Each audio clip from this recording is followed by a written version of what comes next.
Tim, it's your turn for Sabbath school.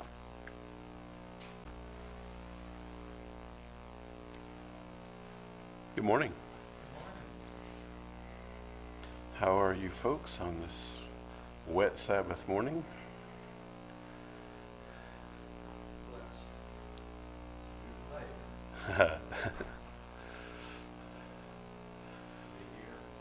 Sure. I mean, you think about this. There are people who have met and probably even are meeting without a roof.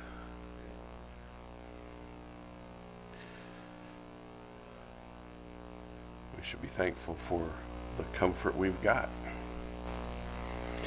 not what it's doing outside.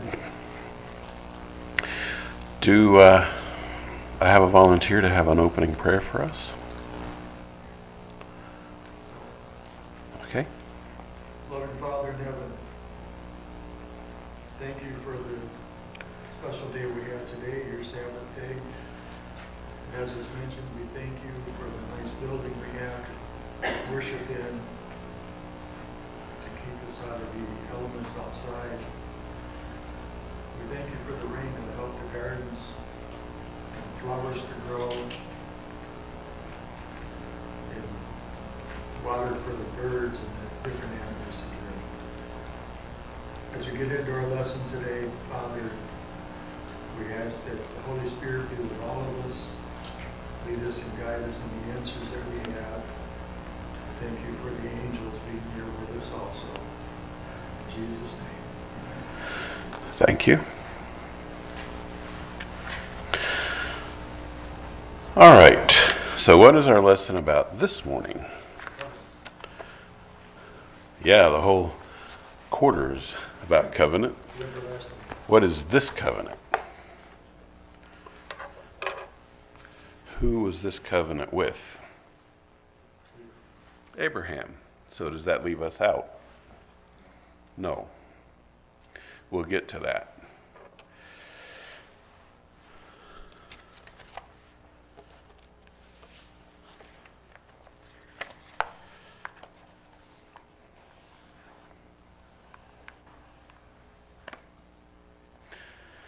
What's in a name? Well, in our time, names really don't carry the significance that they do either in other countries or in places in the past. I don't know. In America, we have become so independent, we're almost independent of the meaning of our names.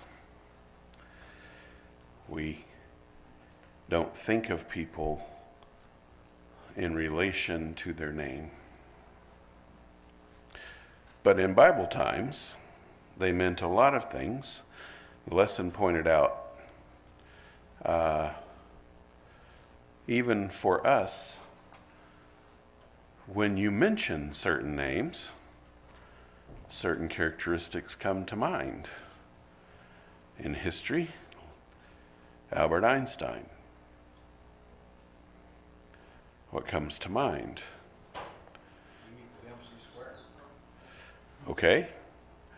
Intelligence. I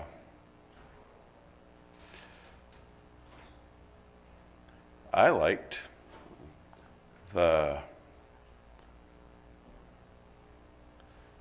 in church board meeting, Albert Einstein and the worship. You know, I guess for most people in the world, belief in God probably doesn't come to mind, but Einstein had it.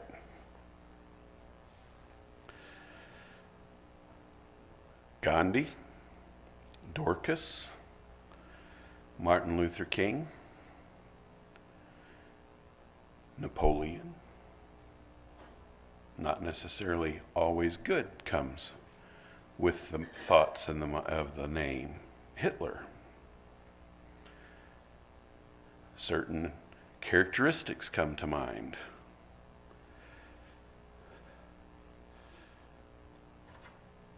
in Bible times, names were very much tied with the characteristics of the person. You know, here in North America, Native Americans did that. And it was in a lot of tribes, a child wasn't even given a name till they could see what the character was going to be. And then they gave the name that went with the character. And so the first thing in our lesson is the name of God, which the one they focus on here. I heard a sermon one time. We had a pastor. His whole sermon was almost just listing the names of God and what that meant, each one. And it's an exhaustive list. But in this case, what's the one we focused on? I am that I am. Okay. Spelled funny. Even my first grader could tell you there's no vowels there. We pronounce it Yahweh. I'm not sure that I understand, at least I believe I understand, that the Israelites, the Jews, refused to say it because there was their way of holding it in reverence. What did it mean? I am that I am. That's what God called it. What did it mean? The list here, the eternal one, existing one, self-existing one, self-sufficient one, and the one who is eternal. Okay, can you explain those? The eternal one, you mean he had no beginning, he has no end. He had no beginning either. That's what he had no beginning. I had a professor in college, and I've shared this a number of times with my students. And some of them, they've heard it. Daryl heard it so many times, oh, here comes the story. And so this last time, I just shared it a few weeks ago. And when I started to share it, I said, shall I tell him, Daryl? And he was, yeah, tell him anyway. The professor said that if you had a stainless steel ball the size of the world, and every 1,000 years a mosquito came by and brushed his wing against it, when the ball was entirely eroded away, eternity was beginning. You think about that. That kind of helps us, because, we say, oh, eternity. Can you even comprehend eternity? It's like with numbers. Numbers supposed to go in each direction and end toward end. But when you get to the end, what's the next one? Is there always the next one? Yes. We have trouble putting our mind around that. Right. Concept. Because when you can never reach infinity. When you reach the farthest number we have ever named, you can add one that doesn't even have a name. One of the things that is incredible to me, the aspects of God, and this one has several, are the aspects of God that he chooses to share with us. We'll never be God. That was the mistake Lucifer made, was to think that was possible. And he'll never be God because he was created by the Creator. But God has chosen to share portions of his attributes with us. And one of them was supposed to be, eternity goes in both directions. God had no beginning, he goes forever. And he has no ending, he goes forever. And he wanted to give us half. He wanted for us to have a beginning but never have an ending. And he still intends to give that to some of us. He started out to give it, and he's going to. Ironically, we get to decide whether we're going to accept it. So that's one thing that the name means. The self-existing one. This is another one that throws me. Because when I think about this one very much, I try to figure out what in the universe is Lucifer trying to accomplish. He is not self-sustaining. He is created. And as a created, he can't even maintain his own life. So what does he hope to accomplish if he were to win? He can't keep me alive. He can't keep you alive. He can't keep the world turning. He can't keep himself alive. So what's the point of what he's doing? He's insane. But God is the self-existing, self-sufficient one.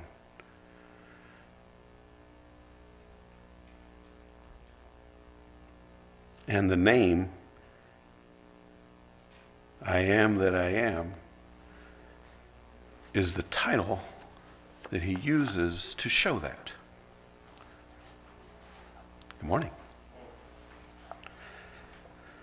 Jesus got in trouble with the Pharisees and some of the folks, some of his conversations with them. He said, I am. I was when Abraham was. He said, I am. Right, They just exploded on that. right. He said that he used perhaps that term in all of it. Just don't do that. Right. Well, see, because, this is a little bit off of the track, but in another class that I had, the professor pointed that part out. He said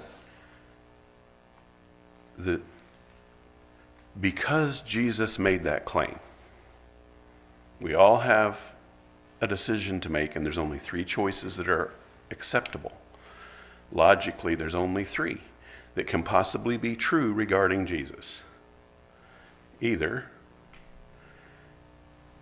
he told us the truth, which is they didn't want to accept that. He said he was God's son, so he was telling us the truth. Or he was a liar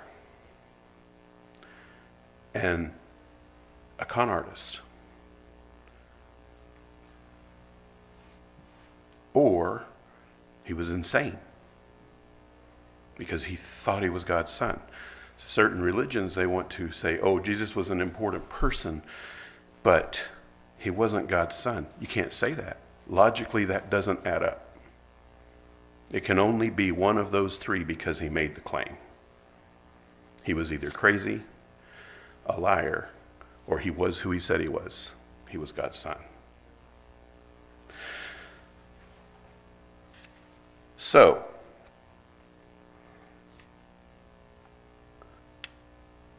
the first piece of the Abraham covenant was what God's name meant. On Monday, it talks about another name of God.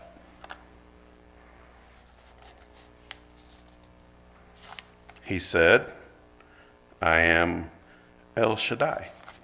What does that mean?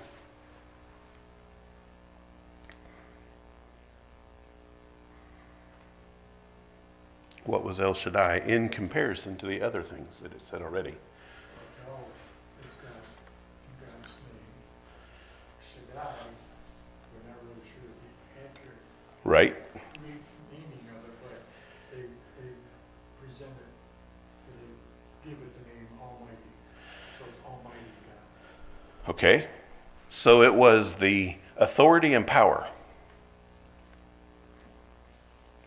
The authority and power that God represents. And that was the term that he used when he came to make his covenant with Abraham. He carried all the authority and power of the Father. Then the lesson moves, anymore on Monday. It's kind of tied to Sunday. Tuesday. People's names in the Bible especially also had meaning. And one of the first things in the covenant with Abraham that happened was God changed Abraham's name to Abraham. What was the, Abraham, Abraham, what's the difference? 2 letters. 2 letters. How did that change anything? When I was little, my mom called me Timmy. Now people call me Tim. 2 letters. Did it change anything for me? Well, I guess it made me feel a little more grown up. When I was 10 years old, I told my mom I wasn't Timmy anymore. She'd call me Tim. Call you Mr. Grove. No, I never actually asked for that one, but she liked to tell that story later to embarrass me, but I did that. So I guess it made me feel a little more grown up. But what difference did it make for Abraham?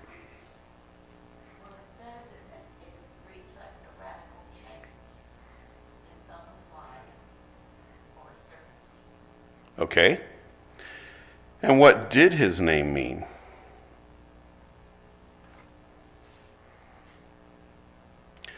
Or Abram, his father, the exalted. Father is exalted. So, was that a good name? Yeah. When he was called out of Ur, he was Abram. His dad gave him a good name. It's capitalized, Father is exalted, so I'm assuming that is referring to God. Well, don't you think, Sariah, that if you named your child God is exalted, that would be a positive name? That would be, yeah. What more can you say? So it wasn't like he had a bad name. I knew a woman who hated her name because she was named Rebecca. And Rebecca means deceitful. It has to do with Jacob, and she hated it because she knew what it meant, and she refused. When she got to be an adult, she refused to be called by it, because that's not a name that you would desire to be called. Hey, I want to be known as the cheater. Nobody wants that. Even the cheaters don't want that. But Abraham's name was a good one. So what was the point of changing it? His vision changed. He was no longer, he was still Father is exalted, but the new name was Father of a multitude. So that was his mission. Yeah, it actually changed from what God wanted from him. Let's back up a minute. Abraham was called I think I have a text.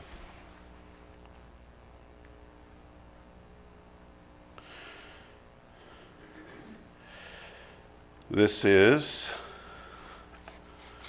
okay, we'll come back to the name change. Let's move to Wednesday, the stages. First stage, Genesis 12, 1 and 2, and it says, Now the Lord had said unto Abram, so there's the name, Get thee out of thy country, and from thy kindred, and from thy father's house, and unto the land that I will show thee. And I will make of thee a great nation, and I will bless thee, and make thy name great, and thou shalt be a blessing.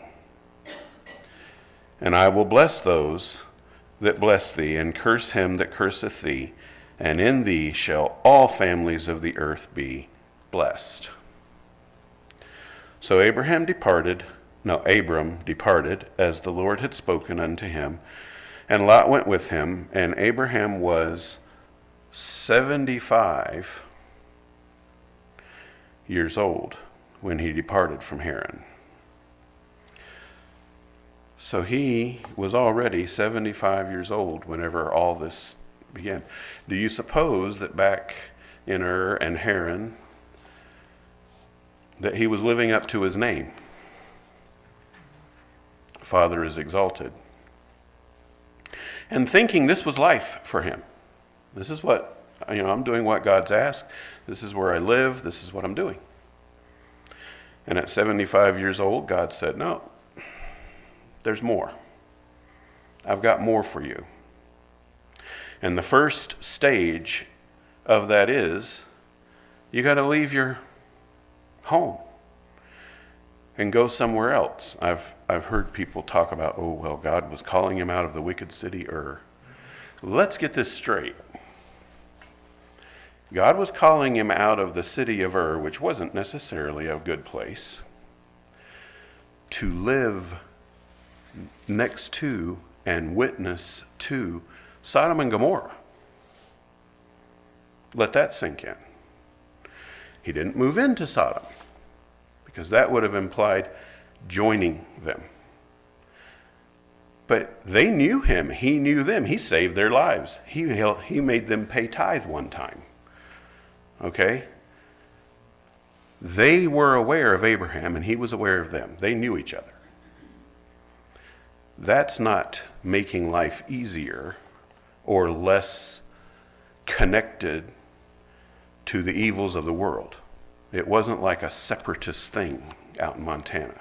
That wasn't what it was. It was a mission. Abraham was God's last call to Sodom and Gomorrah before judgment fell on them. He was the last voice of God saying, you need to change. How about the rest of the people where he lived? The Canaanites. They knew him too. Yeah. Human sacrifices, all kinds of stuff going on there. This was not move Abraham to a sheltered place. This was move Abraham to a place to be a outstanding or standout witness. You think God would have given out of his rut he was in? I don't know. He was comfortable where he was at? Life was good? Well, I think this is pointing out that this was the first step of a covenant that was also going to be something that changed everything. Because God sent him to be the last voice to these people. And if they didn't change, God was taking their land from them. God did that and giving it to Abraham. He didn't choose to do that to or in Ur, so I don't know why. I mean, he's God, but that was what happened. We find that out even in the third step in the covenant, so we'll get there in a minute. So the first step was Abram, move out. Take a step forward in faith. You ever moved? Like, you know, to move like Abraham, I mean, where he was, there was running water, hot and cold running water. They had their own cistern there, where the Yep. bathrooms, and, I mean, that was. Civilization. Yes, what civilization he had, it was all there, and he's going to live in tents from there. It was worse than that. When you left, you didn't know where he was going. Right. Yeah, I was going to say, have you ever moved? Did you know where you were going when you moved? Because I moved a lot in my life, but I always knew where I was going. I always knew where I was going. I planned to go there. I wasn't always happy when I got there. Probably didn't have thousands of cows and sheep and everything else to take away from you. Oh, right. When I moved from Texas to Maryland, I moved out of, a church member had rented us an enormous house, biggest house I ever lived in. And it had 6 bedrooms, and it was huge, 2 floors. We moved to a 2-bedroom apartment in Washington, D.C.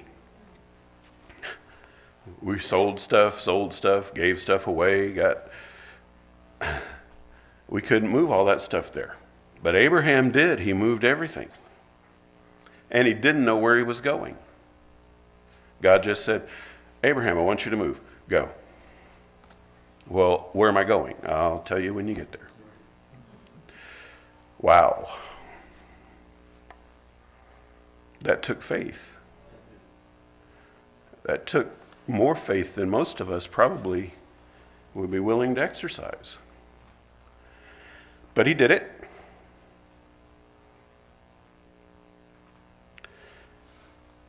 Then came the second stage. This one was weird. Everybody read the second stage? I've read it before many times. I can't wrap my mind around this. This is just strange. This covenant was one of ritual. And what was the ritual? What did he do? Well, first, God came to him.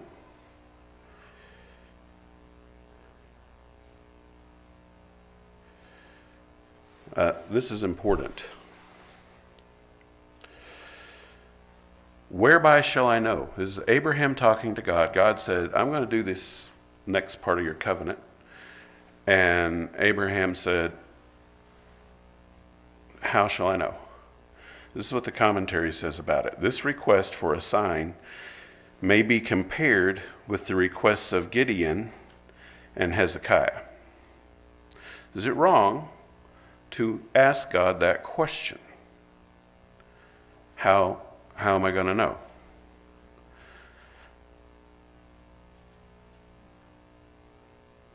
Is it?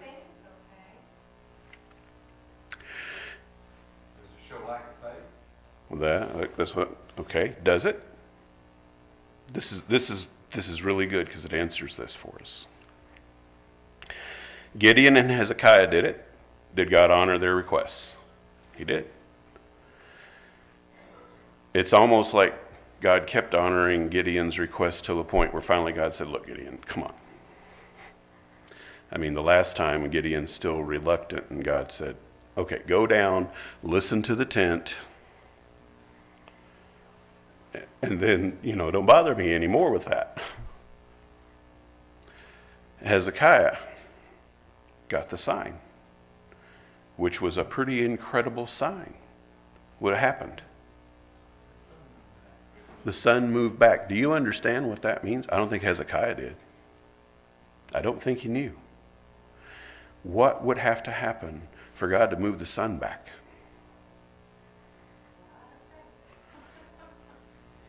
He stopped the rotation of the earth, backed it up 3 hours without letting, the water go around the world, without letting anything happen except just the sundials move. I don't think that Hezekiah, even though Hezekiah thought that would be an awful, amazing thing, he still didn't understand how amazing it was. Yes? We had that experience, my husband and I, years ago. He had a call from Hinsdale to the hospital in Denver, at Porter Hospital. And it was a big promotion for him, but I needed a job in order to keep my children in church school. We had 3 kids. And we prayed about it. God, if it's your will that we go, I need this job. So I got a call, I'll never forget it, on a Friday evening, saying they had a job for me that was a wonderful job, more than I could have ever asked for. So we knew it was God's will. And I think that shows that you have to have faith in God, that He's going to lead you in a decision. Okay. Sarai? Malachi, chapter 3. Let's see.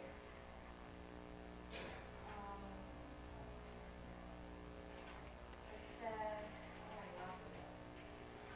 I'm gonna go back. Where it says, "Test me in this," says the Lord Almighty, "and see if I will not throw open floodgates."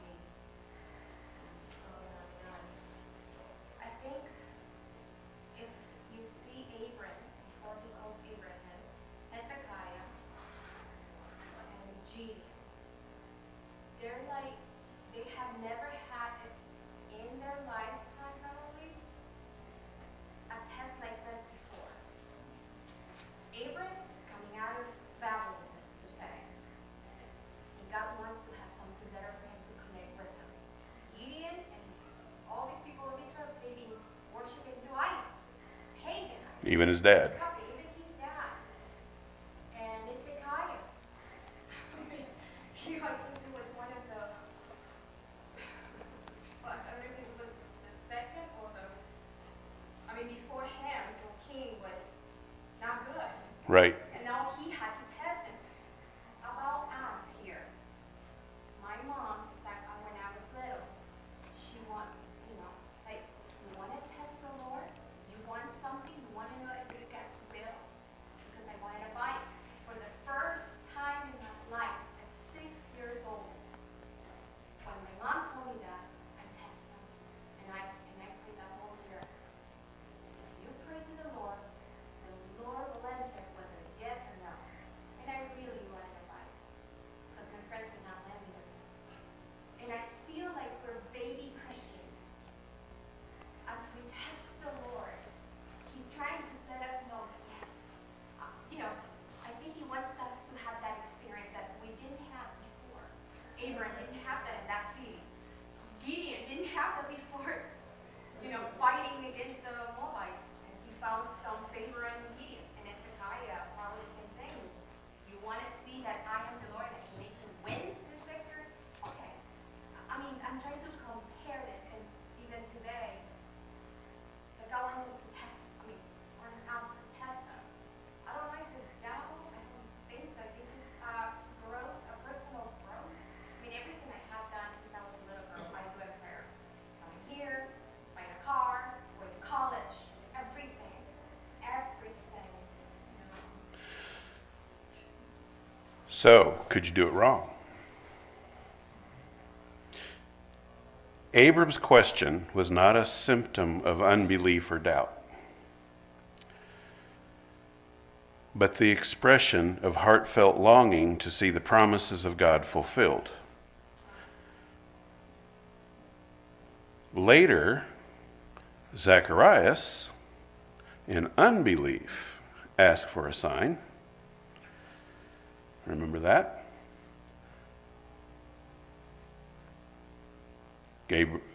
Angel said, "You're going to have a baby."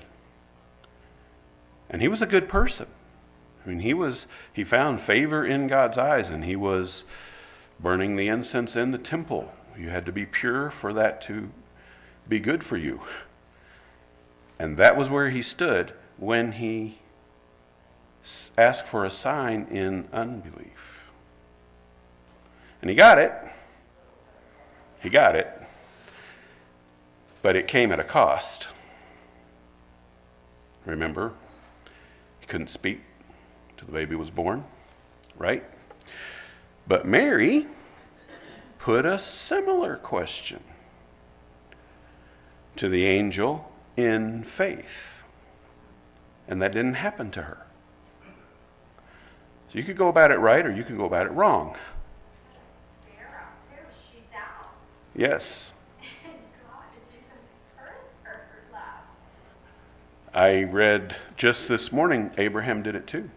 He fell on his face laughing. Really? So, it's not like we're talking about people who always did perfectly right. But in this case, Abraham wasn't wrong. He was asking for a sign because he was longing to see evidence that it was true. And God gave it to him. God doesn't expect us to have faith with no evidence at all. He doesn't. He does expect us to have faith even if there are questions about that evidence. God sees the heart and answers accordingly. Recognize the right of his faithful servant Abram to seek for faith's full assurance. So, God told him to enter into the covenant, and this is where it gets weird. What was it that God had him do? He had to get some animals. He got a heifer. And why 3 years? They weren't young. They were mature. Also, a turtle dove and a pigeon. Okay? The birds stayed whole. He killed them, and apparently there were one on either side of him. What happened with the other three? He split them down the middle and laid them on either side and left a path in the middle. What weirdness is that?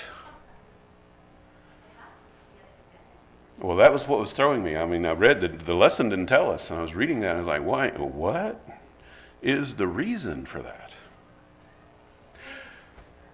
I found it.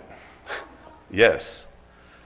First of all, and bizarre as it may seem to us, this was not uncommon in their day. It was the typical way of entering into a contract. People would do this between people. And the purpose of it was, we enter into this contract, splitting these animals down the middle. It's like a signing in blood. That if we break this covenant, this is what happens to us. You were signing your life to this by walking down, each of you walking between these, and this is what you're saying. I mean, that may sound very strange, but that was what they did in those days. You know, in our days, we sign papers. We sign with our signature. I have a friend that says, yeah, but he says if it's not in writing, it's not. He's a businessman, and he says, if it's not in writing, it's not. Because you can't trust the handshake, and you can't trust. But if it's in writing, then you can take it to court. So, well, that's how we do it. They did it this way. The interesting thing were the choices that God made, telling Abraham what animals to put. Every single animal that was in that covenant were in the sacrificial system that God brought back to Israel to remind them over and over that he was signing his life to this. See, Jesus entered this covenant for real. They all pointed to his dying.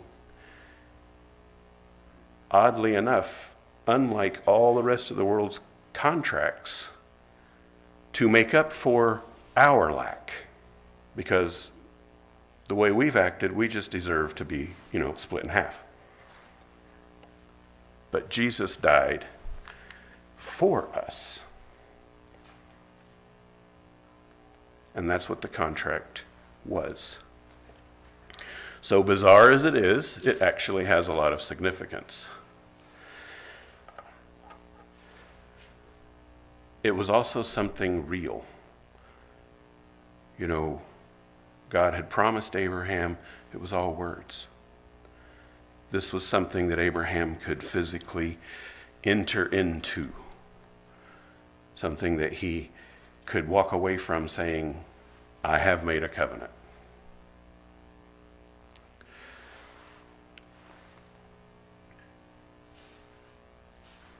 All right?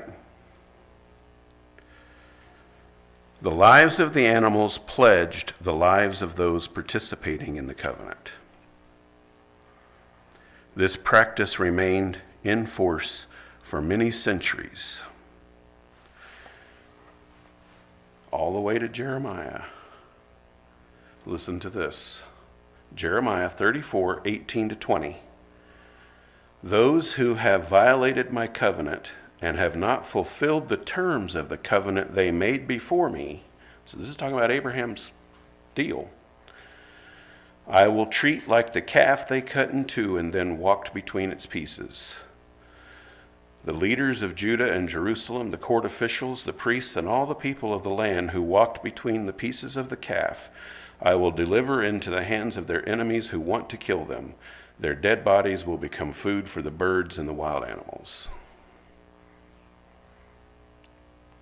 In Jeremiah's time, Jeremiah was telling the people, the covenant that Abraham made, you've broken it. And this is what's going to happen to you because you broke it.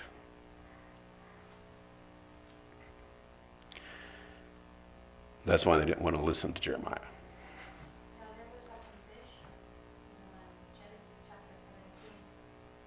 You have to do this if you says, I am Almighty God, walking before you and be perfect, blameless. So if he was not perfect, or the other, his descendants, it talks about in chapter 15 and chapter 12, that if your descendants, they better all Right? like what you're saying and confirm it. This is why they were killed. Finally, because I'm way out of time.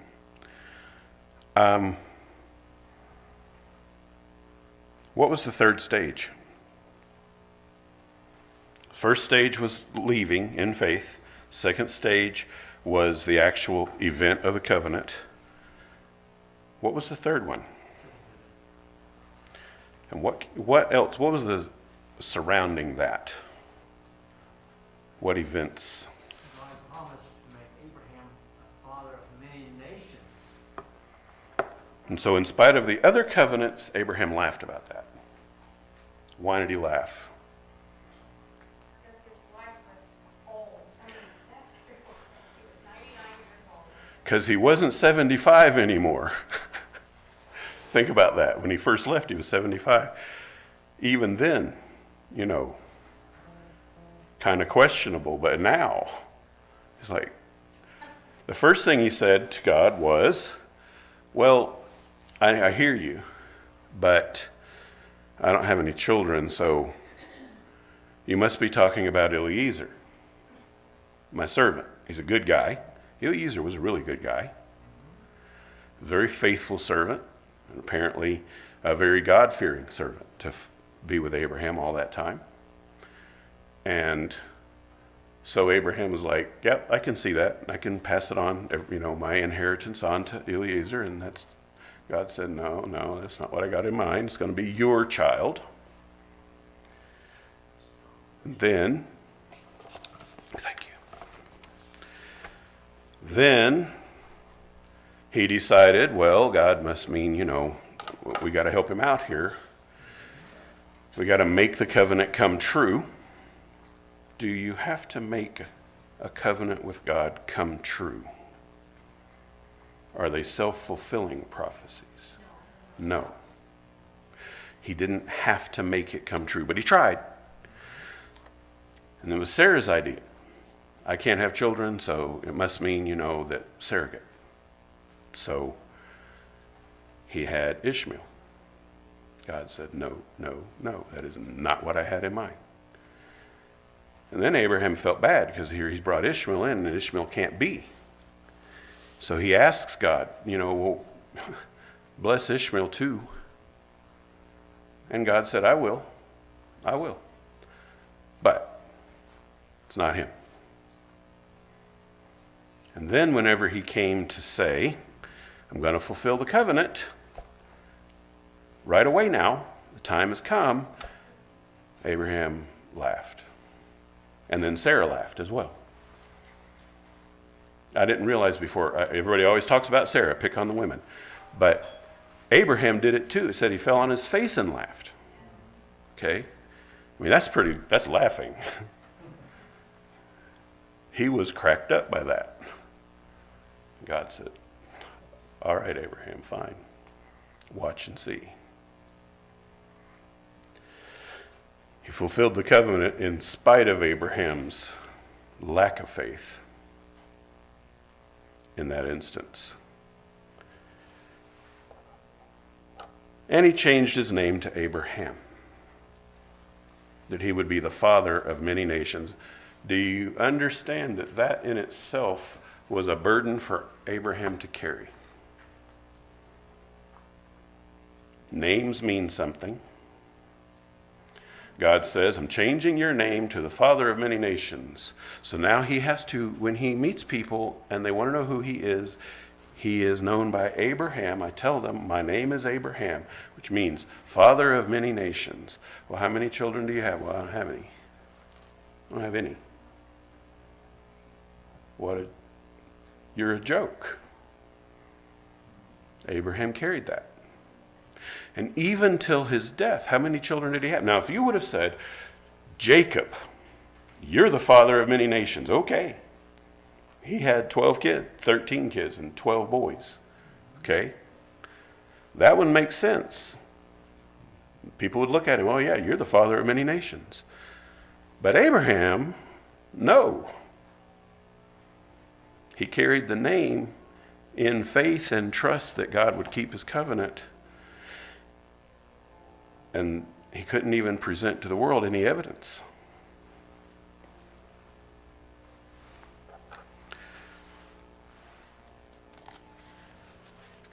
I guess I'm going to have to stop because they're already ringing the bell. So we made it till Wednesday. You can go home and finish it. Do I have a volunteer to have our closing prayer? Thank you. Let's bow our heads. Dear Lord, thank you so much for this wonderful study about the promise, the covenant, how you have fulfilled all the promises in the past, and there's more to come. There are some fulfilling right now as we speak, and there's more going to be fulfilled in the future.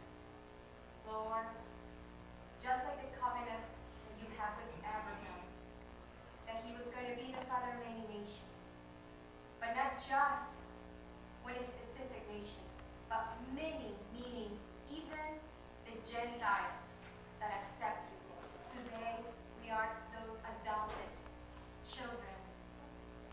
We are descendants of Abraham by adoption, Lord.